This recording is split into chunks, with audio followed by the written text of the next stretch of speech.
নকলায় হাফেজ পড়ুয়া শিক্ষার্থীর মাঝে গ্লোবাল এইড ট্রাস্ট বৃত্তি প্রদান।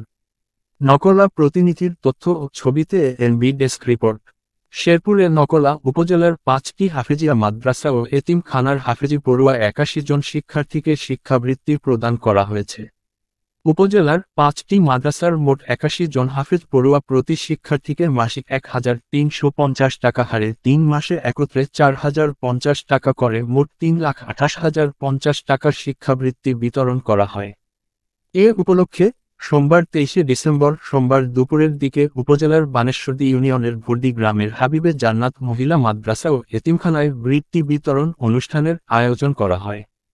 মাদ্রাসাটির পরিচালনা পরিষদের সহ-সভাপতি আলহাজ ডাক্তার মোহাম্মদ বিরাজ আলীর সভাপতিত্বে শিক্ষাবৃত্তি বিতরণ অনুষ্ঠানে প্রধান অতিথি হিসেবে ইউনাইটেড কিংডম, লন্ডনে প্রতিষ্ঠা গ্লোবাল এইড ট্রাস্টের প্রতিষ্ঠাতা ইউনাইটেড কিংডম বিশ্ববিদ্যালয়ের প্রফেসর মোহাম্মদ আশরাফ মাহমুদ উজ্জ্বল এবং বিশেষ অতিথি হিসেবে বক্তব্য রাখেন বানেশ্বরদী ইউনিয়ন পরিষদের প্যানেল চেয়ারম্যান ও ইউনিয়ন যুবদলের আহ্বায়ক খন্দকার আনোয়ার হোসেন আনার।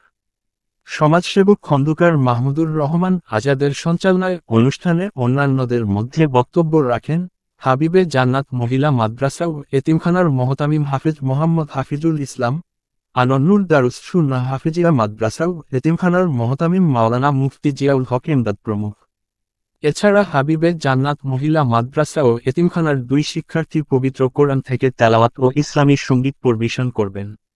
এ সময় বিশেষ অতিথি হিসেবে বানেশ্বরদী গ্রামের সমাজসেবক আব্দুল আওয়াল লিচু, বানেশ্বরদী ইউনিয়ন জামায়াতের আমির ও বানেশ্বরদী খন্দকার পাড়া উচ্চ বিদ্যালয়ের সরকারি শিক্ষক খন্দকার ফয়েজুর রহমান ও স্বাস্থ্য সরকারি খন্দকার শরীফ হোসেন সহ হাবিবে জান্নাত মহিলা মাদ্রাসা ও এতিমখানা পরিচালনা পরিষদের সাধারণ সম্পাদক আব্দুস সাত্তার আকন্দ, পূর্ব খন্দকারপাড়া হাজীবাড়ি জামে মসজিদ পরিচালনা পরিষদের সভাপতি সাধারণ সম্পাদক আলহাজ মোহাম্মদ ছাইদুল হক, নকলা প্রেস ক্লাবের সভাপতি মোহাম্মদ মোশাররফ হোসাইন, বানেশ্বরদী উত্তর সরকারি প্রাথমিক বিদ্যালয়ের সরকারি শিক্ষক আলমগীর হোসেন, হাবিবে জান্নাত মহিলা মাদ্রাসা ও এতিমখানা পরিচালনা পরিষদের কোষাধ্যক্ষ জাকির হোসেন সহ বিভিন্ন হাফেজি মাদ্রাসা ও এতিমখানার শিক্ষক শিক্ষার্থী ও এলাকার গণ্যমান্য ব্যক্তিবর্গ উপস্থিত ছিলেন। সংশ্লিষ্ট সূত্র জানা গেছে, গ্লোবাল এইড ট্রাস্টের পক্ষ থেকে হাফেজ পড়ুয়া দরিদ্র মেধাবী প্রতিটি শিক্ষার্থীকে মাসে 1,350 টাকা হারে 3 বছর ব্যাপী শিক্ষাবৃত্তি প্রদান ছাড়াও প্রতিবছর শীতার্তদের মাঝে শীতবস্ত্র, বন্যার্তদের মাঝে প্রয়োজনীয় সহায়তা, ঈদসহ বিভিন্ন উৎসবের উপহার সামগ্রী বিতরণ করা হয়। এছাড়া গৃহহীনদের জন্য গৃহ নির্মাণ করে দেওয়া, দরিদ্র মেধাবী শিক্ষার্থীদের মাঝে পোশাক ও সহায়ক বইসহ বিভিন্ন শিক্ষা উপকরণ বিতরণ করার পাশাপাশি দেশ জাতির কল্যাণে বিভিন্ন সেবামূলক কাজে লন্ডন প্রবাসী বাংলাদেশি কর্তৃক পরিচালিত গ্লোবাল এইড ট্রাস্ট নামক স্বেচ্ছাসেবী সংগঠনের ভূমিকা সর্বমহলে প্রশংসিত হয়েছে।